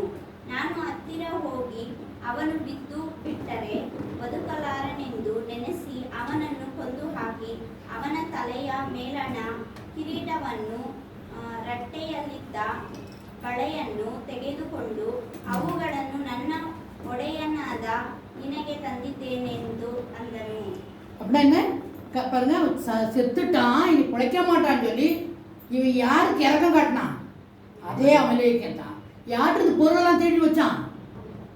அதே அமலேக்கியன் கிரீடத்தை தூக்கி போயிட்டான். கிரீடமே மெயின் தானே, அதானே அப்ப கர்த்தருடைய வார்த்தைக்கு நம்ம கீழ்ப்படியலன்னா நாம கூட அப்படித்தான் கஷ்டப்படுவோம். ரொம்ப எச்சரிக்கையா இருங்க. ஒரு சின்ன பொறாமை, ஒரு சின்ன கோபம், ஒரு சின்ன எரிச்சல் நம்மளை எவ்வளவு ஒரு அழிவுக்கு கொண்டு போகுது. அதனால சரி, கோபம் எரிச்சல் எல்லாருக்கும் வரும், வராதுன்னு சொல்ல முடியாது, உலகத்தில் இருக்கிறோம். ஆனா இந்த கோபத்தை எரிச்சலாம் எப்படி மேற்கொள்ள முடியும்? ಅದನ್ನ ಹೇಗೆ ನಾವು ಗೆಲ್ಲೋದು? கோபಗಳು ಹೊಟ್ಟೆ ಕಿಚ್ಚುಗಳು, கோபம் எரிச்சல் எல்லாருக்கும் வரும். ஆனா அந்த கோபப்படாம எப்படி இருக்கிறது? எரிச்சல் படாம எப்படி இருக்க முடியும்? அது வேணுமா ஆண்டவர் நமக்கு? நம்மளோட அன்பா இருக்கணும். அப்ப ஆண்டவர் இடத்துல 1 கொரிந்தியர் 13ஆம் அதிகாரத்துல புல் அதான் போட்டுக்காரங்க. 1 கொரிந்தியர் 13ஆம் அதிகாரம் பாருங்க. ஏன்னா யாராவது இது சொன்னா உங்களுக்கு கோபம் வராது. நான் கர்த்தருடைய அன்பை நீங்க வச்சுக்கிட்டீங்கன்னா உங்களுக்கு அந்த கோபம் வராது. அதுக்காக அந்த காரியத்தை போட்டுக்காரங்க. ಆ ಸ್ವಭಾವವನ್ನು ಅಲ್ಲಿ ತಿಳಿಸಿದ್ದಾರೆ. ದೇವರ ಪ್ರೀತಿ ಏನು? வாசிங்க 1 கொரிந்தியர் 13ஆம் அதிகாரம் 4ஆம் வசனம் 4ನೇ வாக்கிய. உங்களுக்கு கோபம் பயங்கரமா வரும்போது ஆண்டவரே பொறுமையா தாழ்மையா சமாதானம், கொஞ்ச நேரம் அமைதியா, கோபப்படாத. கர்த்தருடைய அன்பு உங்களுக்குள்ள இருந்துச்சுன்னா உங்களுக்கு அந்த கோபம் விஷயம். ದೇವರ ಪ್ರೀತಿ ನಮ್ಮಲ್ಲಿ ಇದ್ರೆ ನಮಗೆ ಒಂದು சரி, கொஞ்சம் தாழ்மையா, ஓகே, கொஞ்சம் பொறுமையா இருக்கலாம், கொஞ்சம் தாழ்மையா இருக்கலாம். ஏன்னா கர்த்தருடைய அன்பு உங்களுக்குள்ள இருந்துச்சுன்னா அப்படி நடக்கும். பாருங்க 4ஆம் வசனம், அன்பு ಪ್ರೀತಿ ಬಹು ತಾಳ್ಮೆ ಉಳ್ಳದು, ಪ್ರೀತಿ ದಯೆ ತೋರಿಸುವುದು, ಪ್ರೀತಿಯು ಹೊಟ್ಟೆ ಕಚ್ಚು ಪಡುವುದಿಲ್ಲ, ಹೊಗಳಿಕೊಳ್ಳುವುದಿಲ್ಲ, ಉಬ್ಬಿಕೊಳ್ಳುವುದಿಲ್ಲ. அன்பு என்ன செய்யுமா? ரொம்ப தாழ்மையா இருக்குமா, சாந்தம் உள்ளது. அந்த அன்பு இருந்துச்சுன்னா நீங்க என்ன செய்ய மாட்டீங்க? தாவீது அரசாண்டனை யார் அரசாண்டாங்க? எனக்கு ஒரு ஆசிரியம் எனக்கு இருக்குது. நீங்க என்ன நினைக்கணும்? என்னை ஆசிரியக்க தேவன் என்னை ஆசிரியச்சு ஆசிரியப்பார். ನನ್ನನ್ನು ಆಚರಣೆ ಮಾಡೋರು ಖಂಡಿತವಾಗಿ ಎಲ್ಲರನ್ನ ಆಚರಣೆ ಮಾಡ್ತಾರೆ. ನಾವು ವೆಯ್ಟ್ ಮಾಡೋಣ, ನಾವು பொறுமையா இருக்கலாம், கொஞ்சம் தாழ்மையா இருக்கலாம், கத்துக்குள்ள இருக்கலாம். ಶಾಂತ ಉಳ್ಳದು ಮತ್ತೆ ಪ್ರೀತಿಗೆ ಹೊಟ್ಟೆ ಕಿಚ್ಚಿಲ್ಲ, ಪ್ರೀತಿ ಉಗಳೋದಿಲ್ಲ, பொறாம படாது. ಅದಕ್ಕೆ ಹೊಟ್ಟೆ ಕಿಚ್ಚು என்ன செய்யாது? கர்த்தருடைய அன்பு நமக்குள்ள இருந்துச்சுன்னா பொறாமப்பட மாட்டோம். அது போல பரவாயில்ல, நீ ராஜா கத்து ஏதோ நான் தப்பு பண்ணிட்டேன், சரி பரவாயில்ல, நான் கொஞ்சம் படிப்புல கொஞ்சம் மிஸ் பண்ணிட்டேன், நீ ஃபர்ஸ்ட் டைம் வந்த, ஓகே. நம்ம என்ன செய்யணும்? நம்மகிட்ட ஏதோ மிஸ்டேக் ನಮ್ಮಲ್ಲಿರುವ ತಪ್ಪನ್ನು ನಾವು நம்ம என்ன செய்யணும்? உணரணும். நம்மகிட்ட ஏதோ ஒரு பிரச்சனை, சரி விடுங்க, எனக்கு தான் கொடுத்துருக்கணும், பரவாயில்ல, சரி. என்னை பாராட்டிருக்கணும், என்னை பிளஸ் பண்ணிக்கணும். என்ன செய்யறது? என்னை பிளஸ் பண்ணல, சரி பரவாயில்ல. என்னை பாராட்டும் போது அடுத்தவங்க யாரு ஓடி போடல கூட நல்லா செஞ்சு நமக்கு என்ன வருது? கோபம் ஏச்சு வருது. அப்ப என்ன செய்யணும்? ஓகே, நான் நெக்ஸ்ட் டைம் நான் நல்லா செய்யறேன். அப்ப என்னைய பாராட்டுவாங்க. அப்ப இந்த அன்பு என்ன செய்யும்? ஓகே, வெரி குட், உன்னை பாராட்டினாங்களா? அப்ப நீங்க என்ன செய்யணும்? கை கொடுத்து சப்போர்ட் பண்ணி செய்யணும். ಕರ್ತೋಡಿ ಅನುಭವ ಉಳುಕ್ಲ ಇರುಚನಾ ದೇವರ ಪ್ರೀತಿ ನಿಜವಾಗಿ ನಮ್ಮಲ್ಲಿ ಇದ್ದಿದ್ರೆ ಪರಾಪಡ ಮಾಟೋ ಹೊಟ್ಟೆ ಕಿಚ್ಚು ಬರೋದೇ ಇಲ್ಲ, ಏಚಲ್ ಪಡ ಮಾಟೋ, ಉರಿ ಬರೋದೇ ಇಲ್ಲ. அப்புறம் என்னத்தான் புகழணும்? தாவீதுக்கு 10000 எனக்கு 1000 தான் கொடுத்தாங்க, ನನ್ನನ್ನೇ ಹೊಗಳಬೇಕು ಅಂತ ಹೆಮ್ಮೆ ಪಟ್ಕೊಳ್ತೀವಿ. நான் எவ்வளவு நல்லா செஞ்சேன், ನಾನು ಒಳ್ಳೆದೆಲ್ಲ ಮಾಡಿದೀನಿ, நான் எவ்வளவு நல்லா படிச்சேன், நான் எவ்வளவு செஞ்சேன், எவ்வளவு வேலை செஞ்சிருக்கேன், என்னைய பாராட்டவே இல்ல. ನನ್ನನ್ನು ಯಾರು ಹೊಗಳ್ತಾ ಇಲ್ಲ. அப்ப அந்த அன்பு என்ன செய்யும்? கர்த்தருடைய அன்பு உண்டா? பரவாயில்ல, ஓகே, அவன் கரெக்டா இப்ப நல்லா செஞ்சேன், வெரி குட் வெரி குட் அப்படின்னு பாராட்டுற ஒரு மனசு நமக்குள்ள இருக்கும். ಬೇರೆಯವ್ರನ್ನ ನೀವೇ ಹೊಗಳಬೇಕು ಅಂತ ಒಂದು ಕ್ಯಾರೆಕ್ಟರ್ ನಮ್ಗೆ ಬರುತ್ತೆ. அன்பு என்ன செய்யாது? அயோக்கியமானதை செய்யாது, தற்பொழிவை நாடாது, சினமடையாது, தீங்கு நினைக்காது. சிட்டு பரதே கோபம் கொஞ்சம் கொஞ்சமா வந்து அவனை கொல்ற அளவுக்கு போயிடுச்சு, தீங்கு நினைக்காது. அப்ப நம்ம என்ன செய்யணும்? கர்த்தருடைய இந்த 13 அதிகாரம் ஃபுல்லா இருக்குது, ரொம்ப நல்லா இருக்குது. இந்த அதிகாரத்தை நீங்க வார்த்தை ஒரு வேளை கத்தமா இந்த மனப்பாடம் பண்ணீங்கன்னா உங்களுக்கு ஒரு கிஃப்ட் கொடுக்குறேன். இந்த 13 அதிகாரம் மட்டும் மனப்பாடம் பண்ணிட்டு வந்தீங்கன்னா, ஏன்னா இந்த 13 அதிகாரம் உங்களுக்கு ரொம்ப பிரயோஜனமா இருக்கும், ஆசீர்வாதமா இருக்கும்.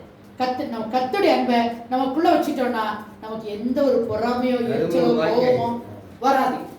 பொறாமை எரிச்சல் கோபம் வரலைன்னா பிசாசின் ஆவி வராது. கரெக்ட். இந்த கோபம் எரிச்சல் வரப்போதானே பிசாசு கிரியை உள்ள வருது. அப்போ நம்மளோட இன்னைக்கு நீங்க ஒரு தீர்மானம் பண்ணுங்க, ஆண்டவரே எனக்குள்ள எந்த ஒரு கோபமோ எரிச்சலோ போட்டியோ பொறாமையோ எனக்கு இல்லாதபடிக்கு ஏசப்பா நீங்க மனசுல வாங்க. ನನ್ನ ಮನಸ್ಸಲ್ಲಿ ನೀವು ಇಳಿದು ಬರಬೇಕು, ನನಗೆ ಹೊಟ್ಟೆ ಕಿಚ್ಚು ಬರಬಾರದು, ಬೇರೆ ಎಂತ ಕೆಟ್ಟ ಸ್ವಭಾವಗಳು ಬರಬೇಕು. அல்ல கர்த்தருடைய அன்பை நம்ம ருசிச்சிருந்தோம்னா, கர்த்தருடைய அன்பை நம்ம ಅನುಭವಿಸಿருந்தோம்னா நமக்கு தான் செய்யும். ದೇವರ ಪ್ರೀತಿ ರುಚಿ ನೋಡಿದ್ರೆ ನಮಗೆ ಇಂತ ಒಳ್ಳೆ ಸ್ವಭಾವಗಳು ಬರುತ್ತೆ, ಕೆಟ್ಟ ಸ್ವಭಾವ. ಇದರಿಗೆ ಸೌಲ್ ಕರ್ತರಾல் ಅಭಿಷೇகம் பண்ணப்பட்டவன். ಇಷ್ಟು ಸೌಲನ್ನು ದೇವರ ಅಭಿಷೇಕ ಹೊಂದಿರುವ ವ್ಯಕ್ತಿ. கர்த்தர் இல்லாதவங்க தான் பிரச்சனை நினைக்காதீங்க. கர்த்தருக்குள்ள இருக்கிறவங்க, கர்த்தரால் உயர்த்தப்பட்டவங்க, கர்த்தரால் ராஜாவானவங்க, கர்த்தரால் அபிஷேகப்பட்டவங்க, அவங்களுக்குள்ளே பிரச்சனை வரும். ஆனா நம்ம என்ன செய்வோம்? கர்த்தருக்குள்ள அந்த வசனத்தை வச்சு கர்த்தருடைய அன்பு நமக்குள்ள வச்சு பொறுமையா தாழ்மையா போகும்போது கர்த்தர் ஆசீர்வதிப்பார். நம்ம பாட்டு அந்த அள்ள குறையாத அன்புங்கிற பாட்டு ரொம்ப அருமையான பாட்டு. கர்த்தருடைய அன்பு அபிஷேகம் பண்ணுது, நம்மளை ஆசீர்வதிக்கிறார். பாவங்களை மன்னித்த அன்பு, என்னை பரிசுத்தமாய் மாற்றிய அன்பு, பாவங்களை மன்னித்த அன்பு, என்னை பரிசுத்தமாய் மாற்றிய அன்பு, என்னை கவர்ந்து கொண்ட இயேசுவின் அன்பு, என்னை கவர்ந்து கொண்ட இயேசுவின் அன்பு,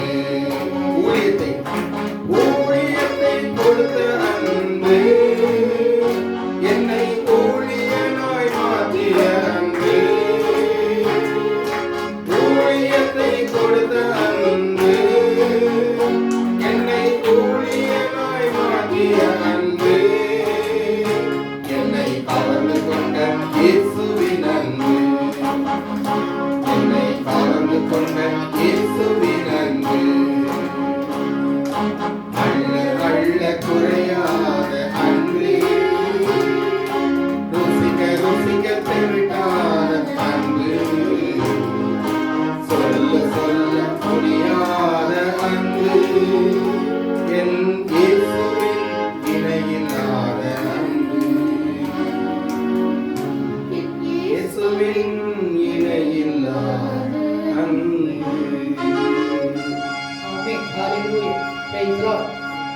ಹಾಗೆ ಇದ್ದು ಪ್ರಾರ್ಥನೆ ಮಾಡೋಣ, ಎದ್ದು ನಿಂತ್ಕೊಂಡ್ಬಿಡೋಣ. ಪರಿಶುದ್ಧ ತಂದೆಯಾದ ದೇವರೇ, ನಿಮಗೆ ಸ್ತೋತ್ರ ಸ್ತುತಿ ಉಂಟಾಗಲಿ. ಒಂದು ಚಿಕ್ಕ ಕೋಪವು, ಹೊಟ್ಟೆ ಕಿಚ್ಚು ಎಷ್ಟು ಒಂದು ದೊಡ್ಡ ಒಂದು ಅಪಾಯದಲ್ಲಿ ನಮ್ಮನ್ನು ಕರ್ಕೊಂಡು ಬಿಡ್ತು ಅಂತ ಸೌಲನ್ನು ಮಾಡಿದ ಕೆಲಸವನ್ನು ನಾವು ಅಂದ್ಕೊಂಡಿದ್ವಿ, ಅದನ್ನು ನಾವು ಅಂಡರ್ಸ್ಟ್ಯಾಂಡ್ ಮಾಡ್ಕೊಂಡಿದ್ವಿ. ಸಾಮುವೇಲನು ದೇವರ ವಿಧೇಯನಾಗಿದ್ದನು. ಅವ್ರ ಮೇಲೆ ಪವಿತ್ರಾತ್ಮನು ಬಂದು ಇಳಿದಿದ್ದಕ್ಕೆ ಇವ್ರ ಮೇಲೆ ಹೊಟ್ಟೆ ಕಿಚ್ಚು ಬಂದ್ಬಿಡ್ತು. ಇಂಥ ಹೊಟ್ಟೆ ಕಿಚ್ಚು ಒಂದು ಕೆಟ್ಟ ಸ್ವಭಾವವು, ಕೆಟ್ಟ ಆವಿ ಅಲ್ಲಿ ಬಂದು ಇಳಿದು ಬಂದಿರೋದ್ರಿಂದ ಕೊಲೆ ಮಾಡೋಕ್ಕೂ ಪ್ರಯತ್ನ ಪಟ್ಟ. 2 ಸತಿ ಪ್ರಯತ್ನ ಪಟ್ಟರು. ಸಾಮುವೇಲನು ದೇವರ ಮನುಷ್ಯನ ಅಭಿಷೇಕ ಹೊಂದಿರೋದ್ರಿಂದ ಅವನು ದಾವೀದನು ಅವನು ತಪ್ಪಿಸ್ಕೊಂಡ. ದೇವರು ನಮಗೆ ಸ್ತೋತ್ರ. ಸೌಲನು ಅವನಿಗೆ ಎದುರಾಗಿ ಅವನು ಮಾಡಿದ್ರು ಅದು ಅವನಿಗೆ ಕೈಕೂಡಿ ಬಂದಿಲ್ಲ. ಇಂಥ ಸೌಲನೇ ಇರುವ ಕೆಟ್ಟ ಸ್ವಭಾವಗಳು ನಮ್ಮಲ್ಲಿ ಬರದೆ ನೀವು ನಮ್ಮನ್ನು ತಪ್ಪಿಸಿ ಯೇಸುವಿನ ಮಕ್ಕಳಾಗಿ ಜೀವಿಸಕ್ಕೆ ಕೃಪೆ ಮಾಡು, ಆಶೀರ್ವದಿಸಿ. ಈ ಒಂದು ಸ್ವಾರ್ಥಕ್ಕಾಗಿ ಸ್ತೋತ್ರ. ಬಂದಿರುವ ಪ್ರತಿಯೊಬ್ಬರನ್ನು ನೀವೇ ಆಶೀರ್ವದಿಸಿ ಮಹಿಮೆಪಡಿಸಿ ಯೇಸು ಕ್ರಿಸ್ತುವಿನ ಹೆಸರಿನಲ್ಲಿ ಬೇಡ್ಕೊಳ್ತೀವಿ ತಂದೆಯೇ, ಆಮೇನ್. ನನ್ನ ಮನವೇ ಕರ್ತನನ್ನು ಕೊಂಡಾಡು, ನನ್ನ ಸಭೆಯಲ್ಲಿ ಆತನ ಪವಿತ್ರ ನಾಮವನ್ನು ಕೀರ್ತಿಸಿ. ನನ್ನ ಮನವೇ ಕರ್ತನನ್ನು ಕೊಂಡಾಡು, ಆತನ ಮಾಡಿದ ಉಪಕಾರದಲ್ಲಿ ಒಂದನ್ನು ಮರೆಯ